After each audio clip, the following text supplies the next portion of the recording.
All right. Before we take Q&A, we've got some stuff to talk to y'all about. The first being dice resolution. It's just something that for your game, like I'm your school analyst. Your dice resolution has been quite a problem depending on player skill, the variety of player skill, multi dice, yeah, has been something that I've tried to find workarounds for, especially when it comes to scaling enemies and tasks, etc. I gotcha. No, that's kind of part of a different issue. That's our lack of good Balancing. balancing, really. This is more along the lines of how are we changing the MDS and rolling. And in this case, it's going to be we're focusing more on ratings rather than flat bonuses. So instead of rolling 10 and then adding a 1 to it, it'll be increasing your rating instead. So it'll be rolling 3d10 plus 1d4. That is actually something I already personally did.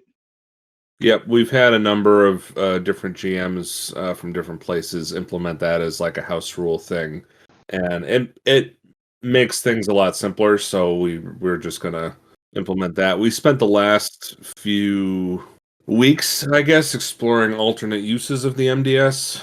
Even like looked into like running it as a success-based system, which was an interesting exploration. But ultimately, taking a look at it, decided that the comparison of the total result was still kind of where we wanted to be, but getting rid of the static bonuses in favor of bonuses to your rating was one of those things we definitely wanted to keep.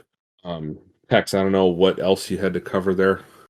Well, I think this is a good segue for you to talk about the balancing we're going to do with regards to Toxic's previous comment. Well, at least just to jump on the balance issue, because there definitely were going to be problems in 1E after doing some analysis of how we did monsters and all of that, where because it's a free experience system, the avenue we chose to do the pre-gen monsters just didn't really match as well the wide variety of character playstyles. And that definitely is something we're looking heavily into addressing moving forward for 2E. Just to address that part of the balance issues. If you have any ideas or suggestions, please let us know.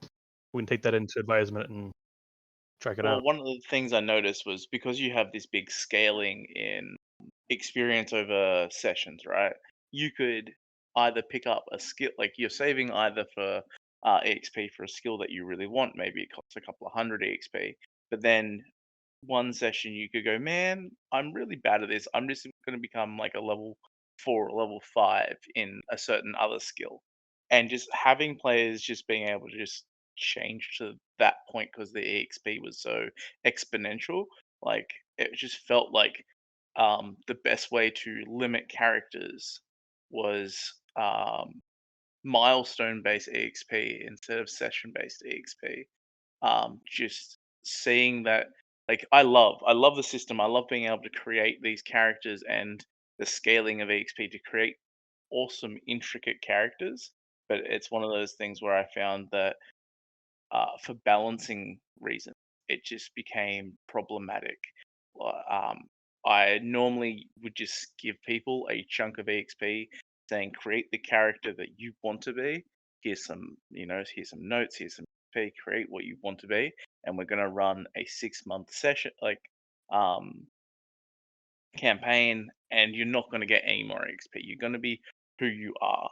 And I found players, although found less excitement in the whole leveling things, they were able to develop deep and meaningful characters, um, and not abuse like the issue. I could find enemies that were from session to session. I could go, okay, so these stats work, these enemies didn't, and I was able to do that. Also, creating enemies on the fly just felt like something a little bit easier for story-based progression.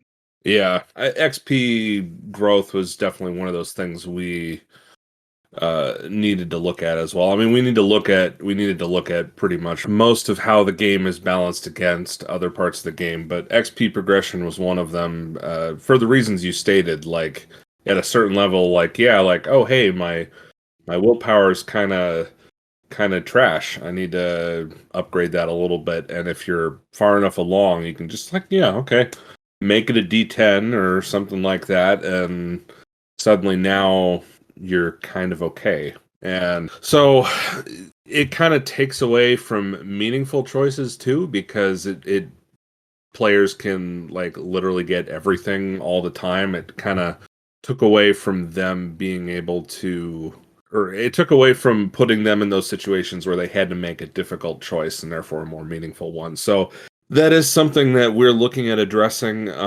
We're still kind of debating how to handle XP, though we are talking about milestone-based progression pretty heavily for that kind of reason. It gives us a little bit more control of the growth as opposed to session, which was surprisingly hard to control, I think. Yeah, just like it was, instead of being like a nice linear graph, it just felt to be too exponential. Like you're going, even at like the lower levels, like 20, you're going like 20, 40, and then the next thing you know, like you're always doubling. So it's just by the time you get to session 6 or 7, you've got a lot. But by the time if you're doing a long campaign, by the time you get to session 10, you just feel like you can just pick up anything whenever it felt like it. It's like, Yeah. oh, that enemy was really tough in such and such. I'm just gonna pick up this ability. Or like you felt like your ranks in the, as you said, like willpower or something. You were just like, look, my willpower has been my dump stat for so long. Um, Last session we had a few willpower based enemies. I'm just gonna pick up a D10, or even like sometimes you could get to a point where you're like, my stat is now a D10 plus D6 or 2D10, and you're just like, how did you get that far overnight when you were rolling a D6 last session? Yeah. Yeah, exactly. And it also means that it kind of like at the same time takes away from the person who actually like focused on building that thing. So now everyone's just kind of a mishmash of a little bit of everything, and so meaningful characters are harder to achieve long term. Yeah, so like one of the actual things I loved from your system and the free range sort of style that you have, and not having a class, was the idea is you could do a lot of things. However, it did make um, through like EXP and character progression, it made it feel a lot, as you said, like a lot less meaningless choices. You could just be everyone at some point. But like locking players into higher EXP to start with and lower EXP for progression means that like they already felt like they had something. So like a great example of like this sort of play style is comparing like second ed um like advanced D&D to Iron Kingdoms, where Iron Kingdoms you start off, you feel like you're somebody, you are a hero, you have cool abilities, you feel unique already. I know it's a class-based system, but yeah. And then Yeah. in second ed, you didn't feel like you were doing anything until level 3, level 5, like. And like I think Shattered at the very start, like you've got like this 200 EXP buffer, I'm pretty sure.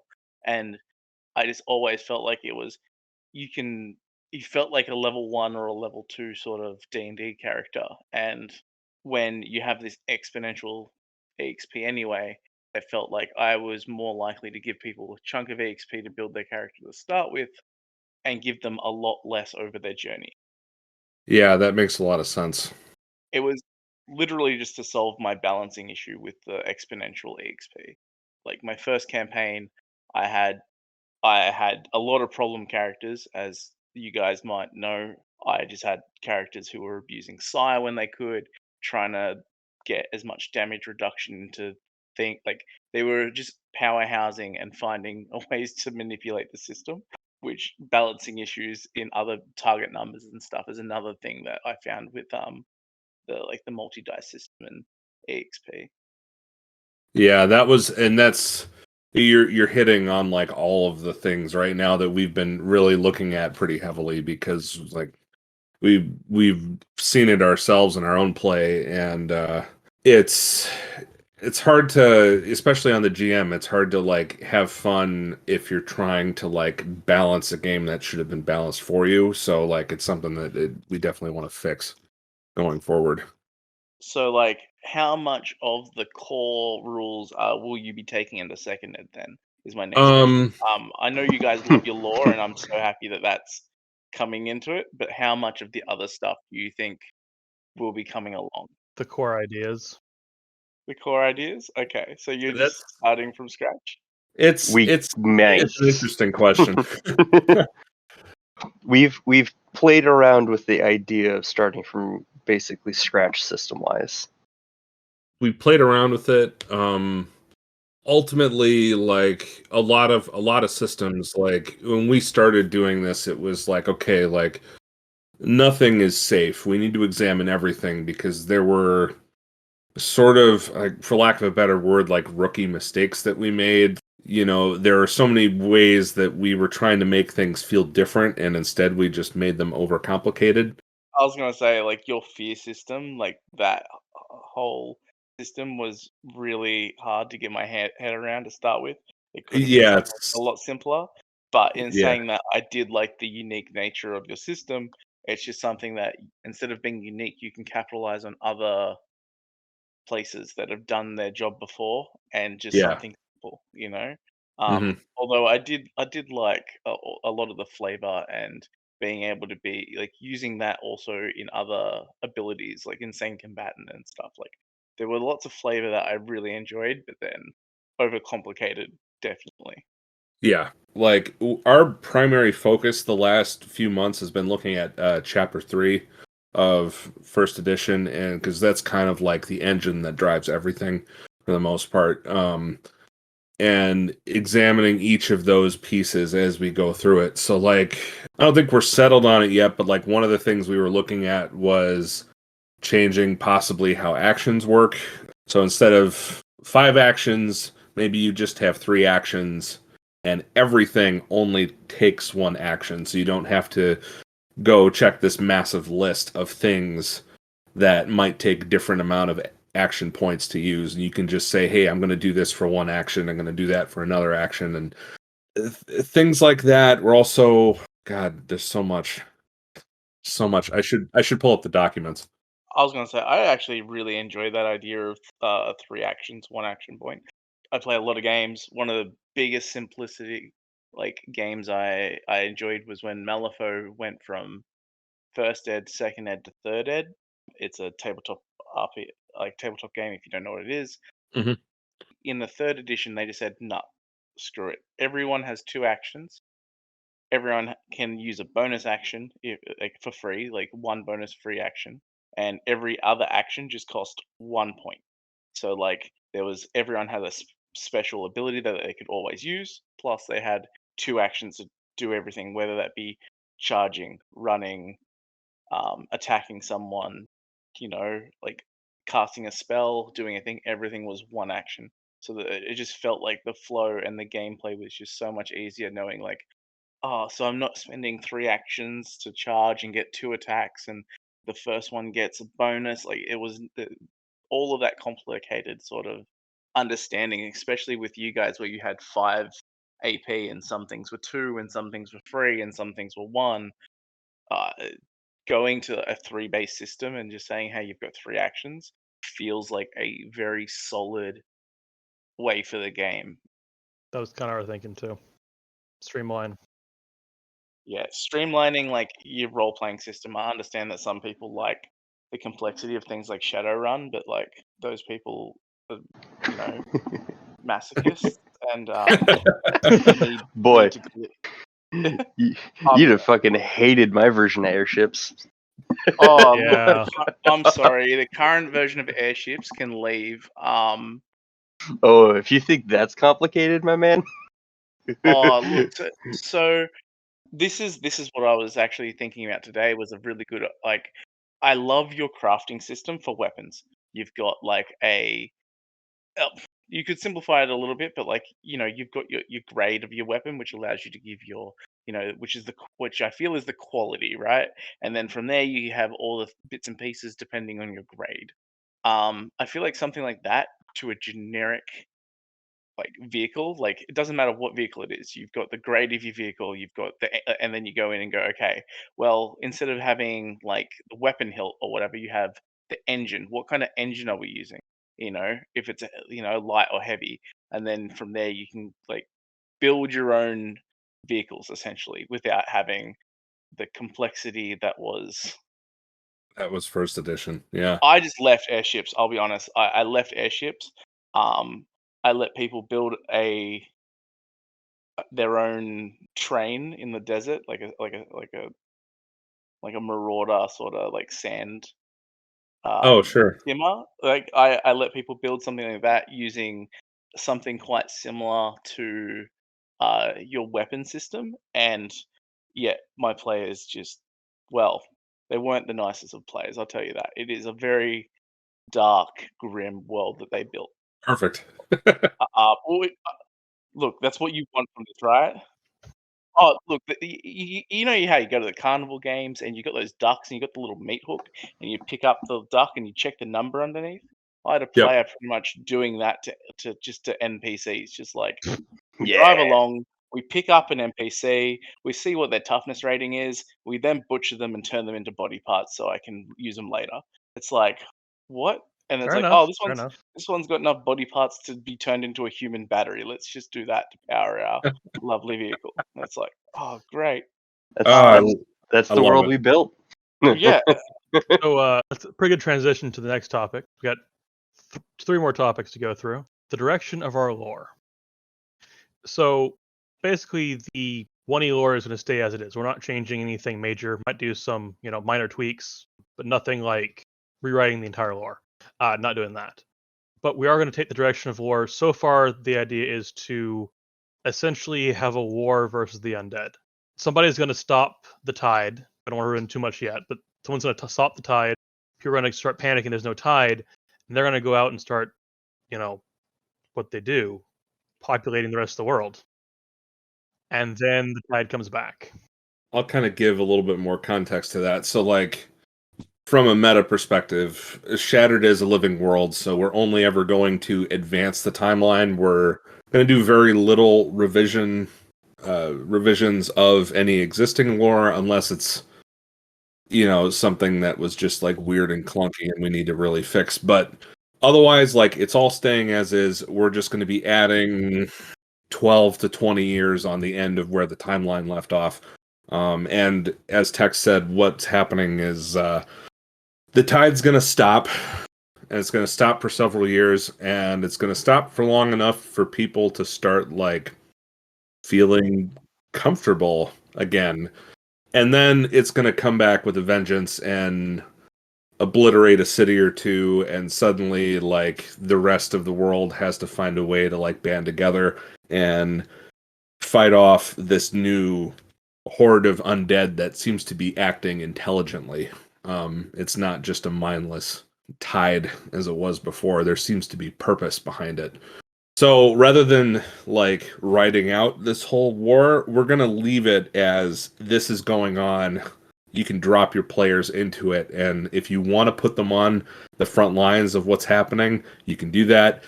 If you want to not do that, you can put them in the back somewhere, and you can go have something completely unrelated still. But it sounded like a fun way to progress the timeline. yeah. I don't think there's anything wrong with the lore. I think progressing the timeline is what a lot of role playing systems do when they make their skips from first to second to third. Yep. And I feel like that's a great way to do things. That's what we thought too. And beyond that, we'll be expanding some of the existing lore. So we'll be diving into the cities, adding a little bit more in there to chew on. Same with the races and everything else. So there's just going to be generally more stuff to dig into. Yeah, the race lore is a big thing. The random dragon connection that you get from Shade, I think it is, would be Yep. more of that would be great. There will actually, most likely, if I get what I want, which who knows if that happens or not, be dragons. Okay. So one of the big things is I know we had airships and stuff, but I may have just glossed over it and didn't understand the fact. But what, like, we've got this continent. What about other continents? The one thing I can say from off the top of my head in the lore is that people who go off and venture into the far reaches of the mod don't tend to come back. Yeah. We haven't really discussed anything outside of the current continent for a few reasons.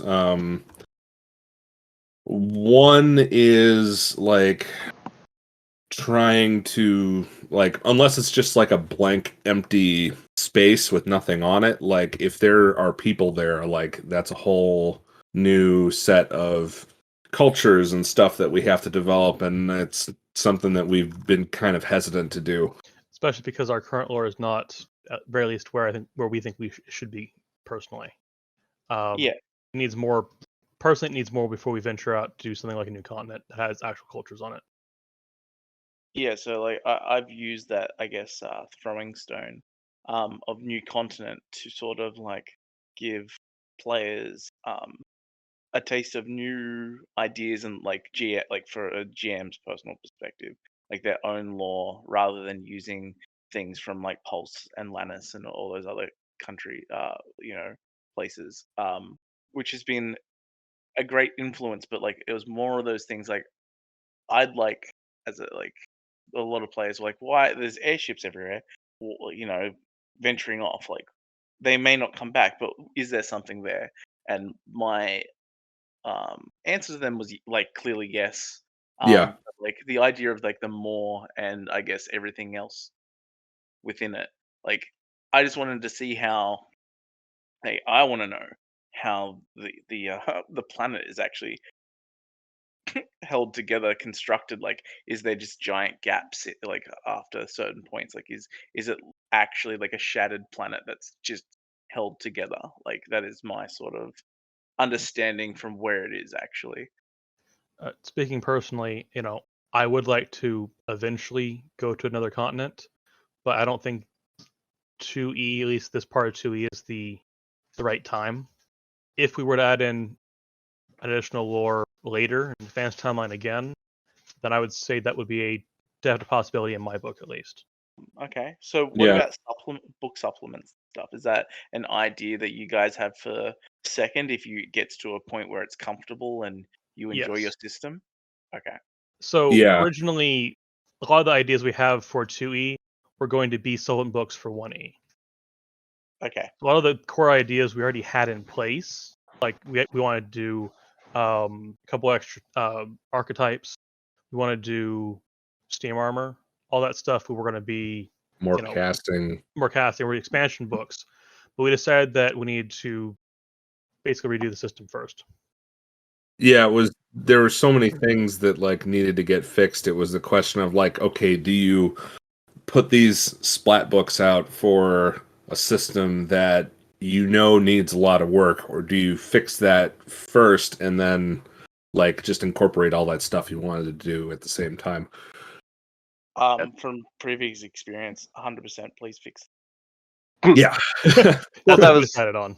what we got from our first Q&A. Was basically there's a fundamental balance problem Yep. between players, gear, and monsters. Like, Yeah. and there's no hot fix that's gonna make it work. We have to figure out how to get that, and that's definitely me and Conrad and all of ours primary focus is balance too. Yeah, no, that's fine. Just knowing from like another system that decided they would make supplementary books, then when they decided to make a second edition, they took out a lot of rules and bits and pieces, but they were like, it's backwards compatible with the supplementary books, just created more problems than it solved. Okay, EA. Oh, sure. Yeah. The Uh, sadness. no, it was sadly it was weird with their Through the Breach. So what might actually excite you a little bit here is our next topic then, called Aptitudes. Oh, yeah. Okay.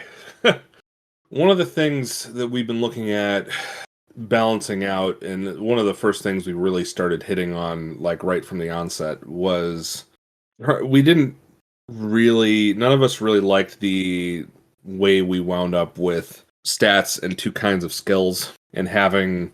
I think it's hard for me to articulate what it was that I personally didn't like about it. I felt like it was just too clunky, I guess. I felt like there were easier ways to handle like what we were trying to accomplish with that. So where we wound up after quite a bit of exploration and discussion was we're going to be removing all of the skills from the game and turning most of them into actions that are tied to stats. And instead of combining stats with skills to get your rating, you're going to be combining stats with other stats to get that. So like your melee action, for example, is tied to your strength and your agility, and that's what gives you your rating to roll against whatever you're trying to hit. And pretty much everything else down the list, all of our other skill that existed before that, kind of get rolled into that sort of approach where they are all paired up with 2 aptitudes to create, whatever the effect is that they're aiming for. And this ultimately allowed us to sort of like simplify the list of things that you needed to keep track of while also making it a little bit easier to balance out the weighting between things. So like before, we had skills and combat skills and non-combat skills, and they were weighted differently from an experience perspective, and then stats were weighted more heavily than those two. Putting them all together in this way allows us to balance it a little bit more easily. Conrad's really the guy who is like the guy behind this, and I wish he was here so he could explain it more effectively than I can. So you said like everything's going to become an action. So if I was to take a climbing action, I would be, instead of going, I want to climb this and rolling a skill check of whatever my climbing plus the derivative aspect is, I'm now just rolling like 2 attributes, two, I don't know the word, Aptitudes. 2 aptitudes together to Yep. create like what the action would be. Yeah, so like if you're climbing, let's say we'll call that athletics or something like that. And we'll say that's athletics is your toughness plus your strength. So that's what you roll to climb something. Or if you're looking to like, you're running along a narrow walkway and you want to like jump across a chasm or something like that, we pull acrobatics. That's your strength plus your agility, and that's just what you roll to do that. Okay, so like, will you still have like a list of actions? Like, in that retrospect, are you leaving GMs to decide that, or is there going to be like, I guess, a giant page of, well, acrobatics would be these 2 skills together. This would be these 2 skills together. Like, is there going to be like a list of skills that you can do, as in like acrobatics, Yeah. stealth, Yeah, sneak? we're still going to have that on. It's going to be on the character sheet, so players can just look at it and know what they need to roll. Oh, we're also adding a 8th aptitude, cunning. It's gonna take over things like stealth and I forgot what else. Where is that sheet? Investigate, security, sneak, which is formerly stealth, deceive, disguise, those sorts of things. Will that take up a lot of space on your character sheet? I've been tinkering around with that quite a bit, and I don't think it will. At least not as much as it may sound when explained. Yeah, it's just replacing stuff. It's not adding, Yeah, the except skill for list any is skill we add, going to be gone, obviously. so like will be replaced with Okay, just your action list. Yeah, so you'll see like something like all the aptitudes at the top, and at the bottom you'll just see like craft alchemy is going to be an intelligence plus, you know, perception check or cunning, or yeah, Okay. yep. Again, this also plays into the adding bonus ranks rather than adding flat bonuses. At least when it comes to non-damage. we kind of wanted to keep damage, still to add a +1 to your damage to have more granularity there. But for like, if you're going to roll your sneak check, well, if you get a +1, it's a +1 to your sneak rating. So you'd have your cunning plus your, I think it's agility. Yep. And then you'd add in another +1. So if it's 2 in each, you have a +1 on top, it would be a rating of 5 rather than a rating of 4, and then add a 1. Basically make the math easier, more streamlined. Yep. Okay, so on that point, you guys mentioned before, I know this is backtracking, but you No, were it's okay. tampering with ideas of like a success-based system Yeah. rather than a die system. Decimation, yeah. Yeah, so if you're combining 2 aptitudes to create like all the actions you can really take, are you gonna like, I guess, keep those like, are you gonna keep those ranks going like to 5d10 at 20 and sort of thing, or is that something that you want to hone in, I guess, for trying to simplify, like I guess the skills and aptitudes and stuff? Currently, it's still progressing up all the die way curve. up to 5d10. Yeah. Okay. Yeah, when we rejected the success-based system, we went back to the 1e dice climb. Well, and even in the success-based system that we were tinkering with, it was still using the same die progression. It was just we were assigning successes to 4s and 8s on dice, respectively. It was a fun, different way to interpret the MDS. Yeah. Yep. But it ended up causing too many ties. Among other things. Yeah. Time again. Yeah. All right, so our last topic we have scheduled to talk before the full Q&A section is health, which is a surprise topic because we kind of figured it out 2 weeks ago. Yep. Well, and kind of shored some of it up last week. So yeah. So we're stepping away from the sort of conventional method of tracking health where you have a health total and then you reduce it as you take damage. What we're going to do instead is we're counting up from 0 how much damage you take. And once you cross a certain threshold, we'll say, we're still tinkering with the numbers on it a little bit, but let's say like if you take 4 damage, every time you take 4 damage, you gain stress. And stress, as you accumulate it, will penalize you in other ways, kind of like how fatigue did in 1E. But also, once you reach your stress limit, that's when you fall unconscious and have to deal with things like death and wounds, and injury comes into that by way of certain attacks from creatures and NPCs are going to inflict injuries on certain conditions rather than needing to like track how much negative health you had, and that determines what you got. So we're hoping this kind of makes things more streamlined. It also kind of feels like it fits better with the world a little bit thematically. A good example for the injuries is, the Angel likes to take people's hands. So one of its attacks, let's say it deals enough damage over the stress threshold. Basically, let's say it goes 10 points of damage, and the stress threshold is 4. Well, you got over that threshold, so it causes you to have an injury because that's what the attack does. And in this case, the Angel's a special creature, so it removes one of your hands, or it damages one of your hands, like it breaks it. If it does it a second time, that's when you lose your hand. Things like that.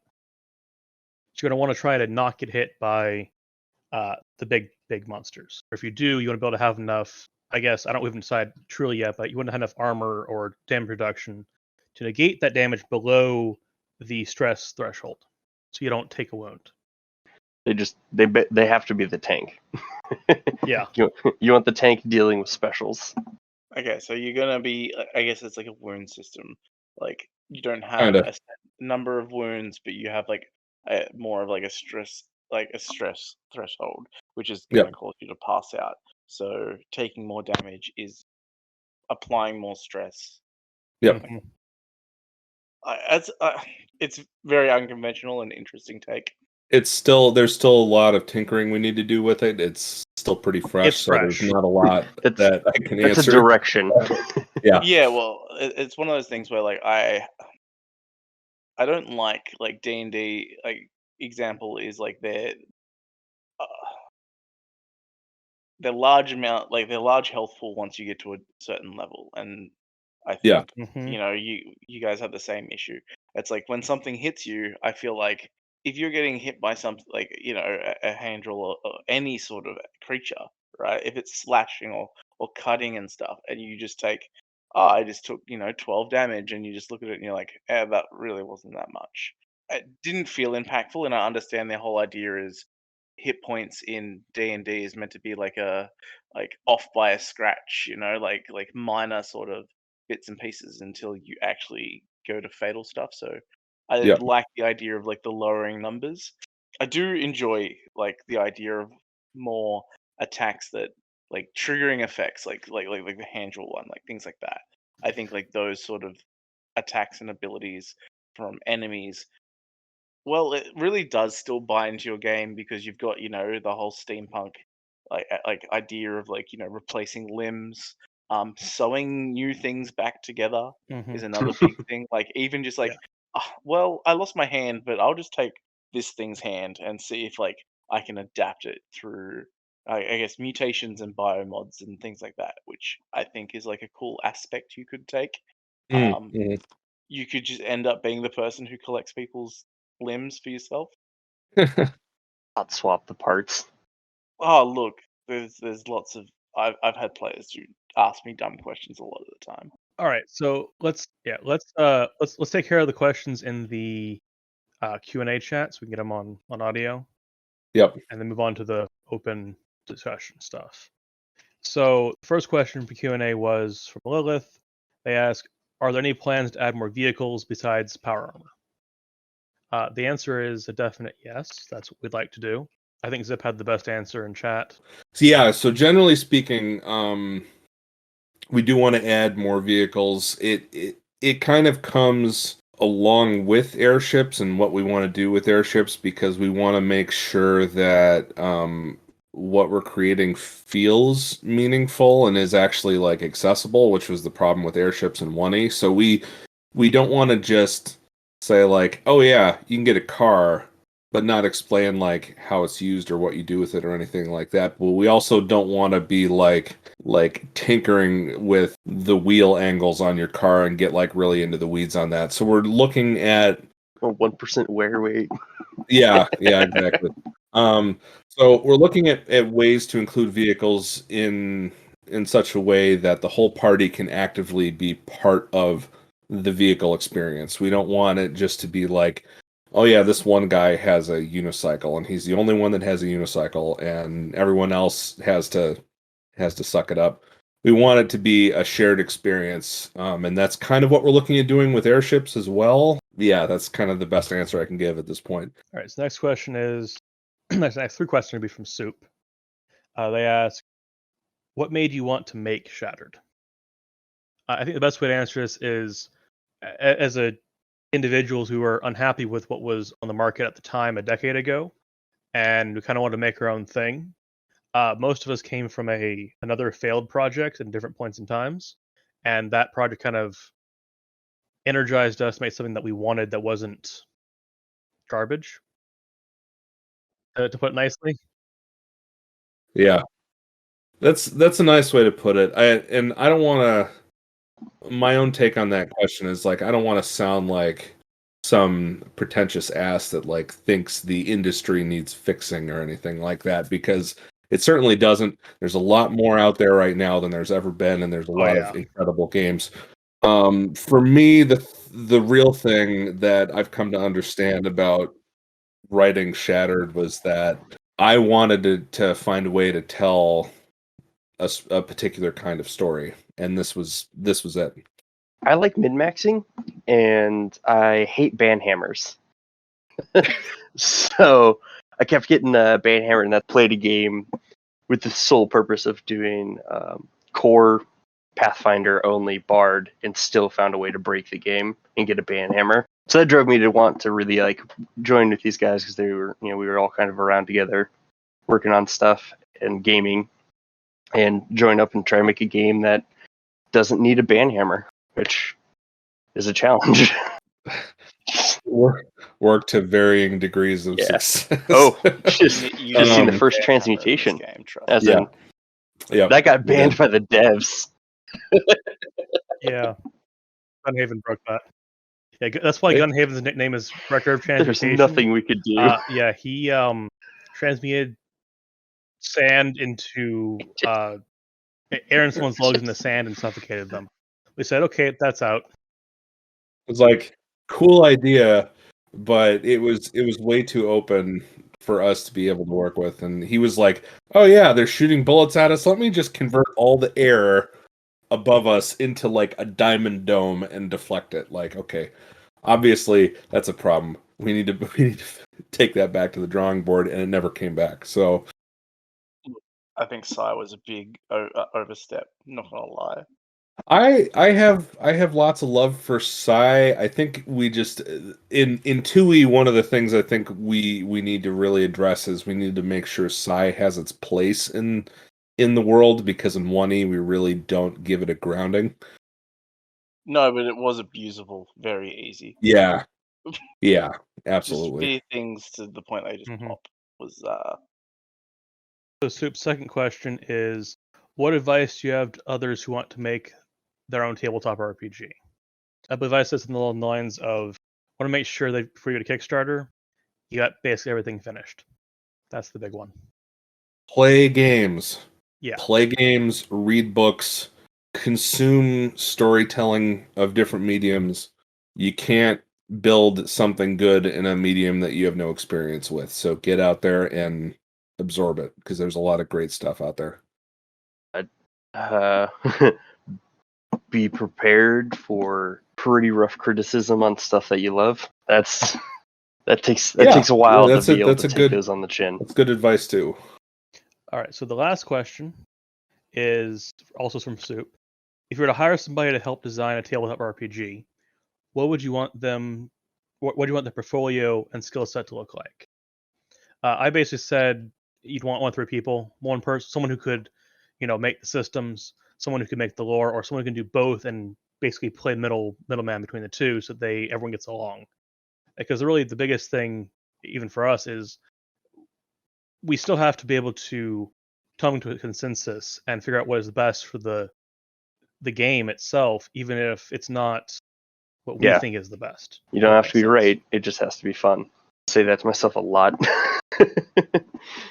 I like that one actually.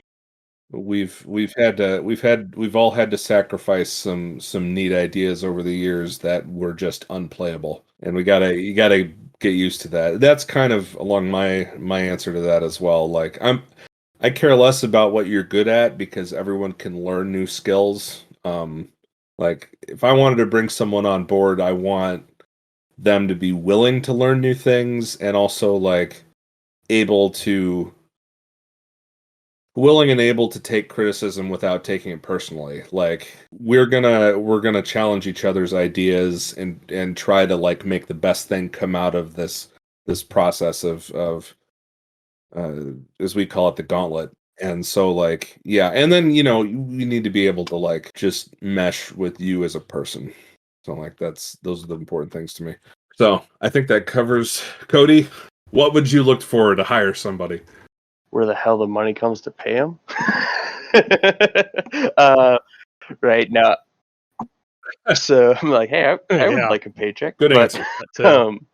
No, and honestly, kind of touching on what Tex talked about, because you do need the systems and lore, and you definitely need that middle connection. So kind of just figuring out where the gap is in the current team.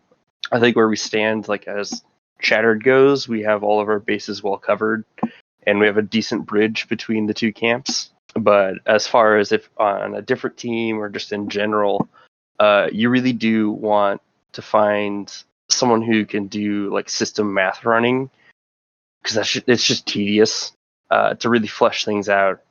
And then you need to have someone to be able to convert that into a fun, playable lore system.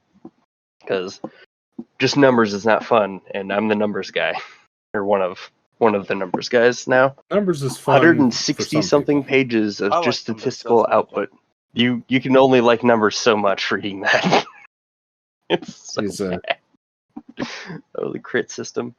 All right, so that leaves us open to basically open floor. yeah. Any other questions? Ideas, thoughts, inputs, criticisms. Like, I may try and dig up a few things we've been working on and just share some ideas. Well, health is a great thing that I like the idea of. Like the idea of going wounds into stress to cause someone to fatigue out means there's no real health limit per se, but it does allow players to have a stress limit of their body and mind, which I think is a really awesome idea for the system. Even just applying it to things more than just health, like fear and your other systems, if they all use the exact like a similar idea, would be great. That I'd like to see personally, if you're going with that way with health. Yeah, we're definitely looking at trying to merge some of those things together to make it simpler. They don't have to be different simply for the sake of it, which is kind of what we did in 1E.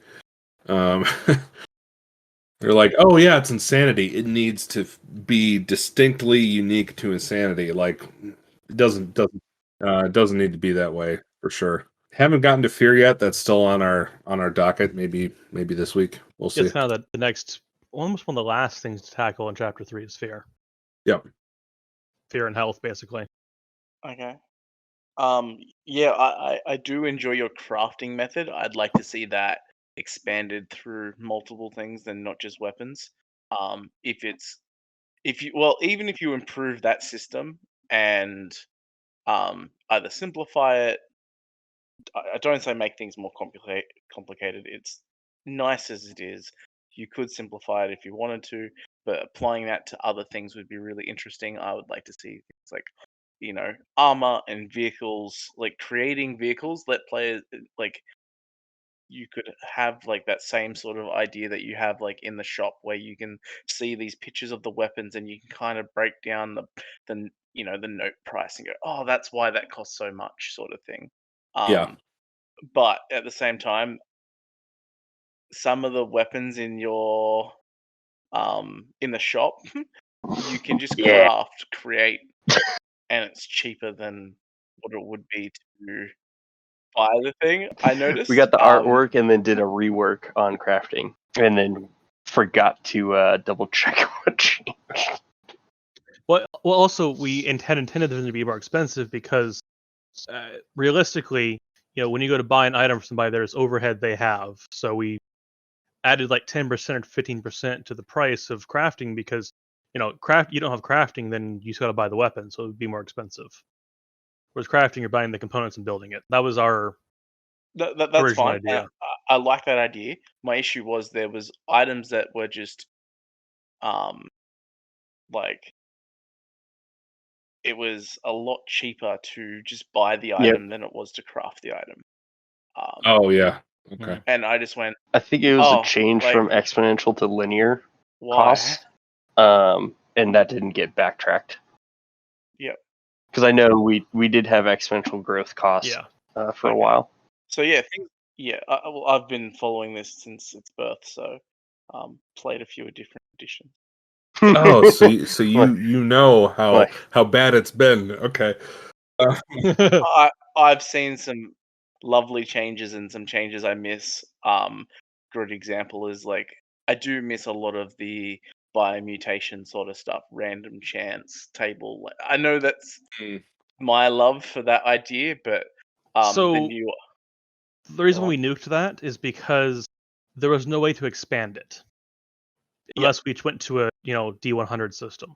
At least for that. That's why we nuked it. But I do miss that too, being quite honest. I do miss that. Just I put this in and I accidentally got some tumors. That's not what I was after. Mhm. But in saying that, the newer system does like if I am going to go get a biomod, I want to know what I'm putting into my body. Like it Yeah. makes more sense. But it did change a lot of how the wretched worked, and Yeah. yeah. That's something that I hope to sort of I won't say necessarily go back to per se, but I want to capture that spirit a little bit more. Because we're also currently in the works of redoing racial traits. We haven't actually gotten much into it other than the fact that we're redoing them. I've pitched a couple of them. I know that Zip has too. I would say the thing we want to do is that we want to have, racial traits then background traits. So you'll have 4 or 5 racial traits that are specific to your race. Some of which can be alternate traits. So like the Shade had, and then we'll have some background traits that you choose, like you're from the city, so you get some sort of city bonus or Yeah. whatnot. Will the background traits be like its own separate like setting? So like the idea is like if anyone takes like a city, they can take one of the city traits sort of thing. Or is it going to be specific to race still? We haven't gotten into writing those, Well, so that's interesting to maybe. have it be a trait Um, based on like the city they're from. Yeah, so like my idea is like, well, my thought process there is if you have a Flavana that's born and raised in the city, does it have some specific city traits that no other race would get because it's a Flavana because it's a that's in the Flavana city. rather than a shade, you know? Yeah, that's entirely feasible. I know it's something I had thought about, but like I said, we haven't really started writing those yet. So To be fair, like I just want to see more traits. Like the yeah, traits of the characters and the race is really what drives a lot of very unique characters. yep, Well, I know we definitely got a little absolutely. pigeonholed in trying to not pigeonhole races. Bad word choice. So like having be like, oh, this race is always like a tank race, etc. It's like might have limited some of those traits having more like unique and story driven characters because we made it so anyone could be anything. I'm wondering how much that. Oh, like the Rekindled, for example. Like if you want to build a caster or a psychic, you should build a Rekindled because they get a free rank.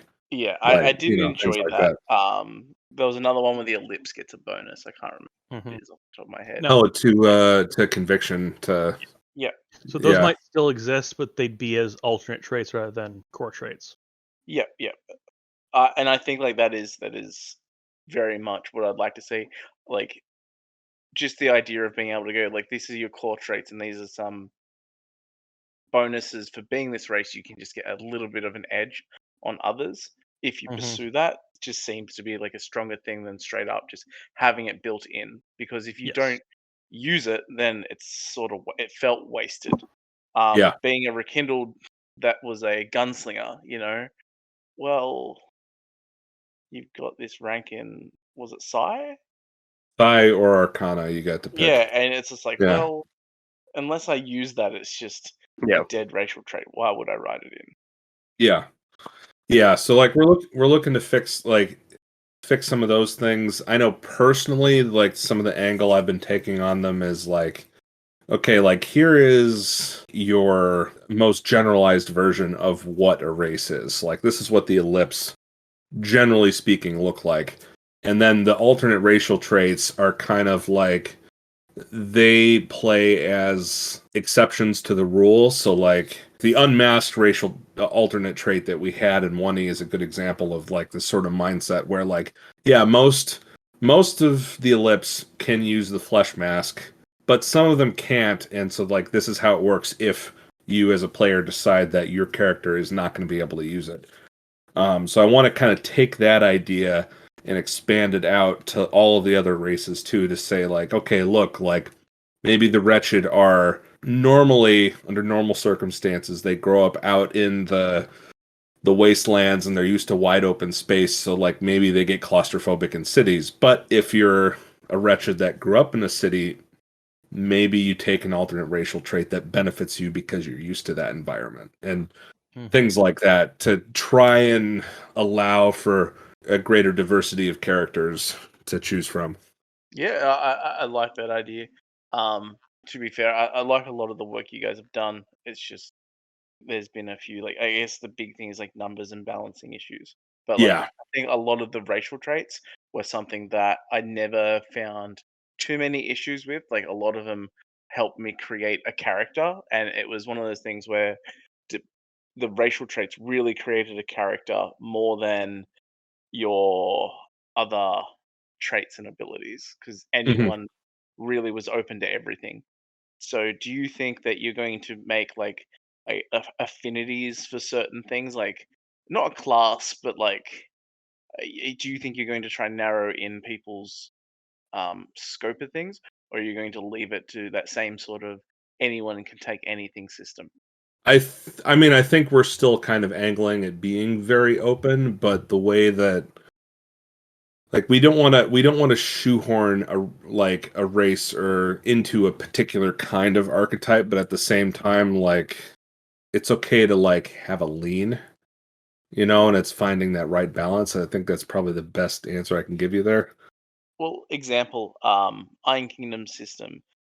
You have your classes, and then you actually have an archetype, which gives you a bonus of like, well, the cunning, gifted, skilled, mighty, which Oh, okay. focuses you into more pick. If you're mighty, you're more likely to pick melee combat as your classes. If you're skilled, you're more likely to find something more ranged combat or Mm. um, stealthy sort of person. If you're someone who's cunning, you're going to obviously play more of a support thing. And then they had gifted, which were if you're born as a gifted individual, well, you get that bonus to magic and stuff. So it was Huh. one of those things where players could always take whatever they wanted, but it also helped them hone in on specific archetypes of their Gave character them a without giving them. direction. Yeah, it's giving them a direction without locking them into a class. No, I like that. That's something we should look at. Yeah, I like that a lot actually. The one thing I know that we kind of want to avoid is we don't want to if we do something like that, just like how you described, we want to make sure the player gets to choose. We don't want to like force it on them. So that's probably a good angle to look at. Yeah, so like one of the ideas was during character creation for that system was you take one of four of these archetypes, and it's only a minor bonus. Like I think like one of them gives you like extra dice on attack, or the other one gives you like an extra, like just a flat out extra action just for attacking. So you go, oh, this one's really good for attacking multiple times. It adds to my build. What sort of really like what sort of build really emphasizes on this?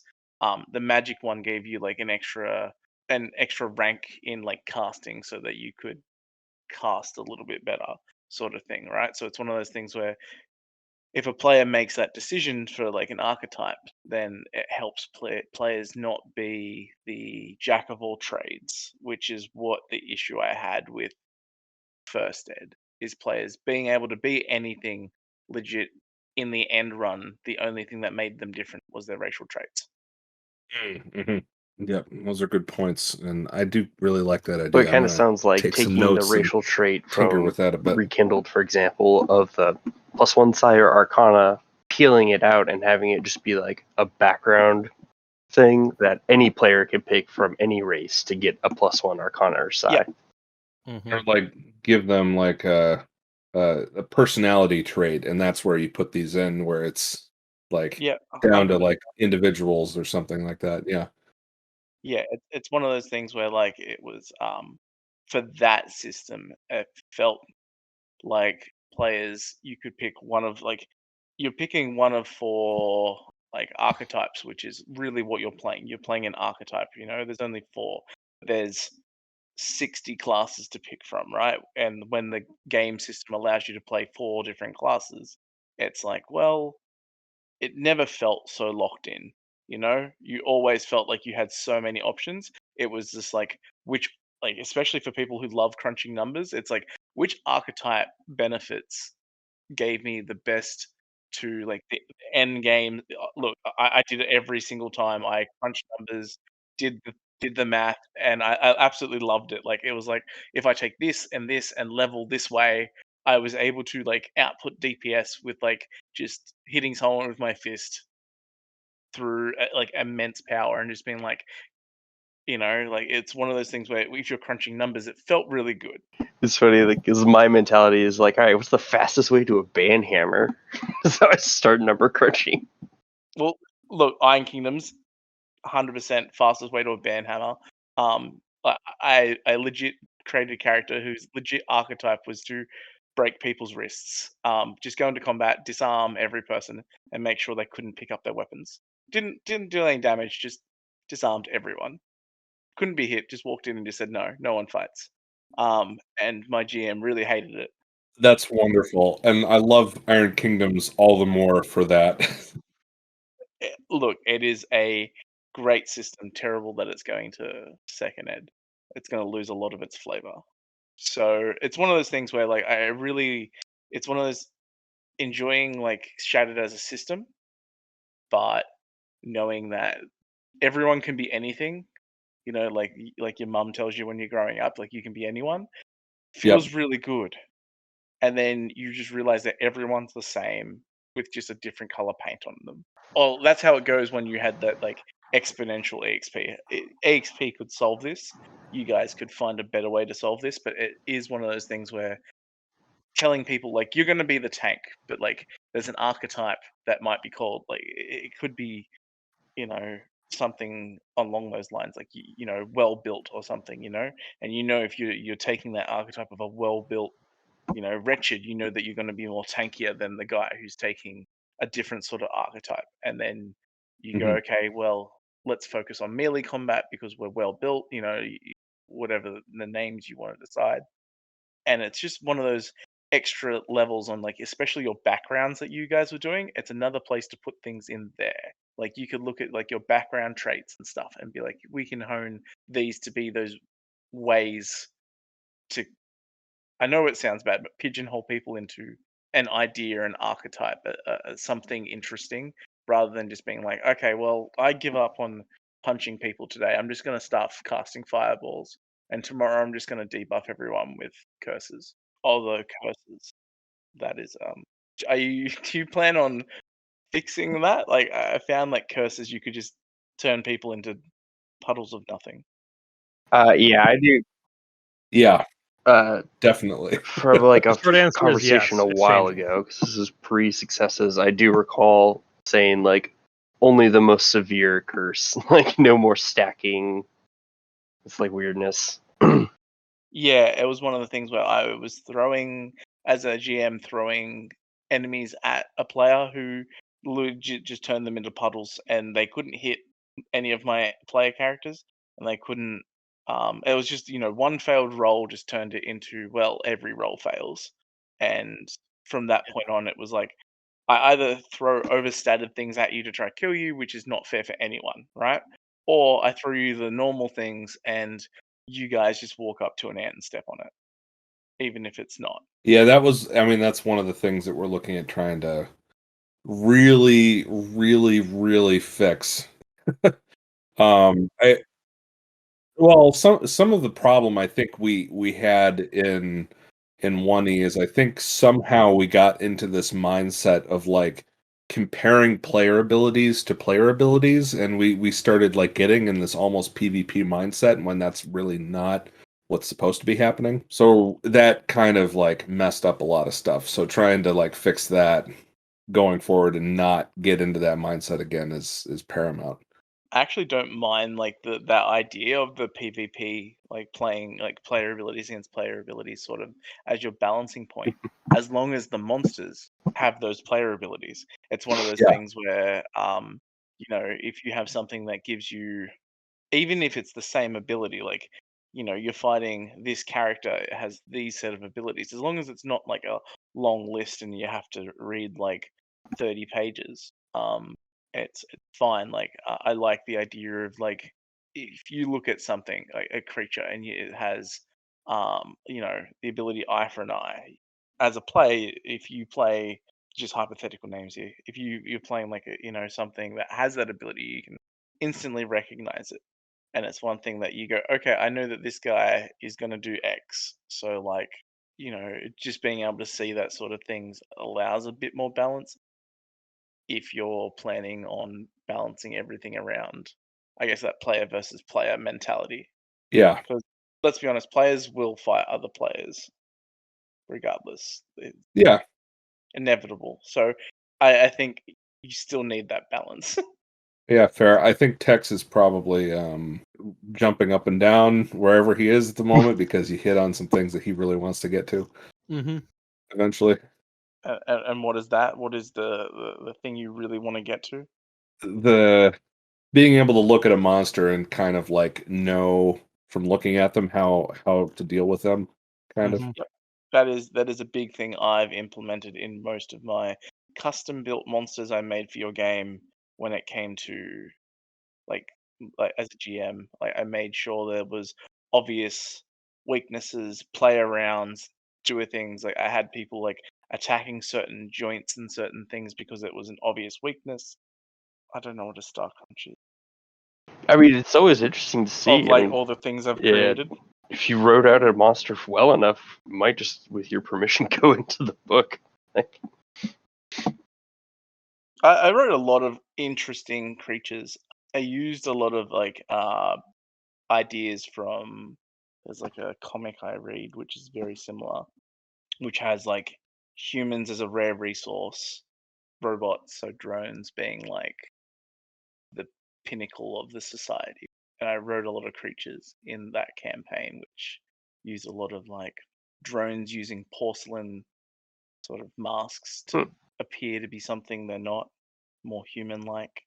Lots of like interesting creatures and stuff. I really want to know what this comic is. It sounds fascinating. Mm-hmm. Let me find it.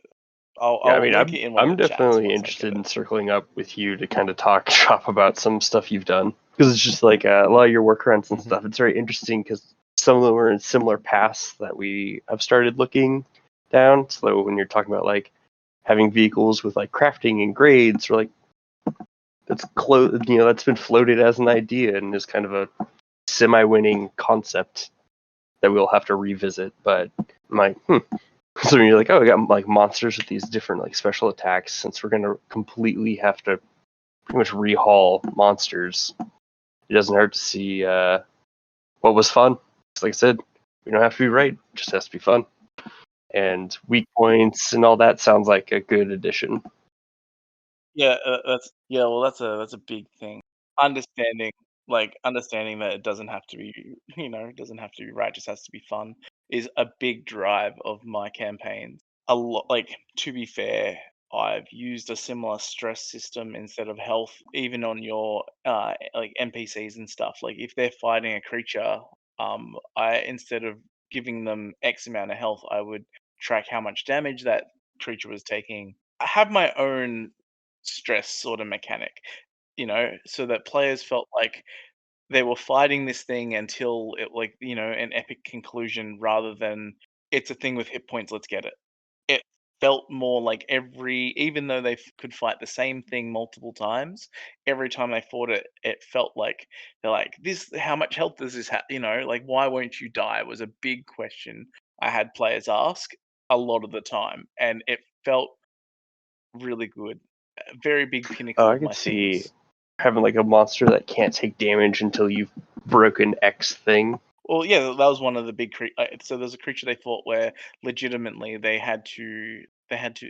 identified very quickly because my players are very on the ball about how I run things. So they identified like weak areas and they legit think of like a praying mantis style creature where they attacked it from the joints of where the exoskeleton was a lot softer, and that was the only place they would ever stick a sword, shoot a gun. And it was one of those things where it's like, okay, it has a higher a higher rating of what defense here because it's harder to get into this point. That's what I legitimately want to have us kind of describe in the descriptions of monsters. Is describe, drop hints about where things are, more easily damaged or damaged at all, or their special abilities, Yeah. like the Angel. Yeah, I love the idea of the angel that you came up with the idea of like it steals people's hands. Like that is terrifying for players to go when they see that creature. They know that like It wants if they've them. got hands, they're an issue. I know that's like I say that jokingly because I legit had a character cut off his arms and sewed them together to make his own creature creations. Yeah, Nice. he cut off his hands to sew them together to animate like what would look like a little face hugger, with just two hands and a mouth That's awesome. skittering along. It was terrifying. I love Um, I have some very creative players, which has made a lot of creative, creative and interesting stories. But having that idea of like weak points on creatures is a big thing I've really enjoyed. If you're a fan of board games, something like Kingdom Death Monster is a really good archetype to look at things like that, like certain critical locations that take more damage or have a specific effect when hit was a big thing that I looked to try implement just because I did a mini overhaul on like what kind of creatures I was throwing at them rather than throwing at creatures from the book because when they got to like there was nothing that could just it felt like unless I threw something that was just over the top at them they just well it wasn't that interesting. It became like an ant or a puddle or something that was just debuffed to the point where it was a magic up using splash. And it was just like, so who wants to roast it? That's how it felt. You debuffing something and you could do it so many turns, so that by the time you get to the next turn, you can debuff it more, and like, Yeah, yeah. And then we're tracking that's really fun. hitting. But Yeah, we're gonna hit tracking as hard as possible for GM side. I would hate it to turn to something like Numenera.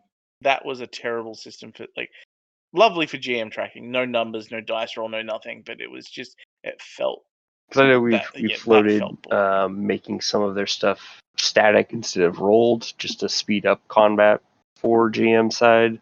I like that. I like that idea for things like defense and damage reduction. Is something that's like innately tanky or innately has a higher like they're trying to hit a target Yeah, it's number. like the exact Feels applications nice. really we've been talking about so far as defenses. Rather than two people rolling two dice. Like I don't want to have to roll 3d10 and What a I'm d6 again. saying is like For we're like putting a lot of 7 work times on in a something whose combat entire for purpose like is to die within for 20 one round. minutes of existing.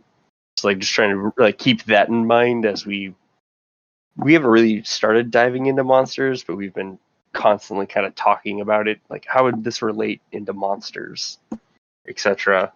And the kind of common thing that I've been saying, it seems to be resounding, is just things that are going to die. We got to make sure it's simple. So like, oh, do players cause certain effects to monsters? It's like, does it matter that we track that? Really? Things like that we're like going through in the combat section. Like, oh, how would it work with monsters? Does it need to work for monsters? Yeah, like I think that's fine. There are some like status effects that I'd like to, that should stay, but like apart from I think what was it, Zip? You said like you wanted to get a monster on a 3x5. Well, yeah, my goal since 1E is to like be able to fit monsters on like cards, so like you didn't even need to use the book. Like I just wanted to be like, hey, here's your monster deck. But our monsters in 1E that's just impossible. Have you seen like the tarot-sized sort of cards out there? Because that is a great idea, and is something that not even just like I just the idea of even you could put it on a deck of cards, but like even if like it is front and back, right? So everything instead of having a generic back, like every Yep. monster is front and back with bits and pieces. You flip over the back. The backside can be any sort of attack actions that the monster may take, and the front side is legitimately just up to 5 abilities. Yeah, that sounds. Well, I was thinking of like, oh, if you were able to write it down to a tarot card size, which kind of is the goal, to have them that simple but still fun and that compact. You literally could just do a monster manual as a deck of cards. I'm thinking like way down the line for like manufacturing stuff. Yeah, like, oh wow, that that's actually kind of the is a goal. lot easier. Yeah, like something like that is actually like. To be fair, it'd be nice if you use the wet erase Oh yeah. type of stuck, you know. But like, can't have everything we want as a player, as a GM. But that is absolutely like amazing idea. The other next thing is art. Like, are you going to like? I love the art for the weapons. Oh yeah. I want to see more art as a GM. I like, especially for the if you are supplying me with We do a too. creature in the back of the book, I want to see what that creature like. Yeah, You guys it have On boiled so down many to fronts. you know. lack of money. Look, look. I'm hoping that if and when you guys do your next Kickstarter, you get like the money you need. Like, there is so many cool systems out there. But it's one of those things where I think like the best system I had turnaround was I backed the content. It lasted 30 days. And then 2 months after that, I got my hardcover book. And I was like, I didn't expect it. I was We're like, probably looking at like 6 months to a year because we want to do all the artwork and such. But I mean, so I'm speaking personally here. I'd almost want to do a Kickstarter that's just for the PDF, so that we can, get everything in order, get everything perfect, and then once we're happy with how the PDF got, with all the art in it, and with the feedback we get, then send it to print with another Kickstarter that's just for the physical copy, and that way we Oh yeah, it we reduces reduce the the amount of errata, errata and we it have to have. actually lets us only have the Kickstarter for manufacturing instead of the core of the book, which is smart. Yeah. Yeah, because we lost like 15,000 of our Kickstarter money to the physical copy. If we hadn't done the physical copy, we'd have gotten, another $10,000 with art, $15,000 with art out of it. So that's my other big thing there is, yes, I know people like having physical books, and as do I, but in terms of quality, if we had not done a physical copy, the book would probably be even more stellar. yeah, look, I was so happy the day I got my physical book. Um, not gonna lie, like going through every edition and stuff and noticing seeing that my book was a little bit different than my last PDF was another big thing. But at the same time, I think it's one of those things where for as a consumer, like most consumers don't like having to buy a double, you know? Let's be honest. So it sucks in that retrospect, but knowing that I'd love to see like a PDF, a nice solid book of something I love, of a system I've enjoyed, of a lore I enjoy, you know, thematics I enjoy. I'd rather see a PDF of that for a nicer amount of money and then see the rest of it. It's like I don't know if you ever saw that $1 RPG that was on Kickstarter. It was on around the same time you guys were. The guy raised a lot of money and it was $1, right? That project still hasn't been delivered because he's like, it's $1, guys. Like, just wait. When I get there, it'll be done. But until I'm there, you can just take whatever free PDFs off my, drive through RPG you want. Like, I Yeah. don't care. I mean, that is kind of the angle like we're approaching, at least with this, like as we start finalizing stuff and like once we start getting an actual book together, like you guys here in the community are going to be seeing like alpha copies of it Mm-hmm. before anyone else does. It's going to be out there. We're going to be getting, trying to make sure that people can get hands on it. And for those who are GMs, we might even do some like, I don't know, if we get fancy enough, some A/B testing or some special rule sets we want to have stress tested, might hand it out to the GMs first, we'll put to the rest of the population, just because why go through all the work of redoing the book when it doesn't work, Yeah, 100%. Like that's another big thing. Like I feel like there needs to be a bit of stress testing. Um, like I don't think I commented enough. Like I felt like as a GM and how much I actually played the system, I didn't come back with enough feedback for you guys. Like I think like I brought a lot of issues from like first to last, like to the current, but it was only when I had a player who decided he would just crunch numbers and do something oppressive that I was like, look, we're gonna put a stop to So one this. of our problems, I know, from my point of view, is that we did kind of end up rushing the end of the book because there was so much outrage on Kickstarters. We had taken, 3 years extra before publishing the book. And I kind of wish we had just ignored the outrage and taken an extra year to finalize the book again. But we were so mentally done at that point. We just said screw it and put out the book. And not to say that I think a book's in a bad place. I think it could have been that much better if we'd waited another year. Look, I'm going to put it this way. If you've ever seen Adam Poots in his Kingdom Death Monster sort of style thing, like, what is it? We're like 7 years in and we still haven't got like the things that we're, you know, we've wanted. To be fair, the guy's a perfectionist and everything he's brought out is absolutely flawless and amazing. Yeah, I think from original Kickstarter, Wow. it's like 10 years of Yeah, I thought 3 years was pushing it too. yeah.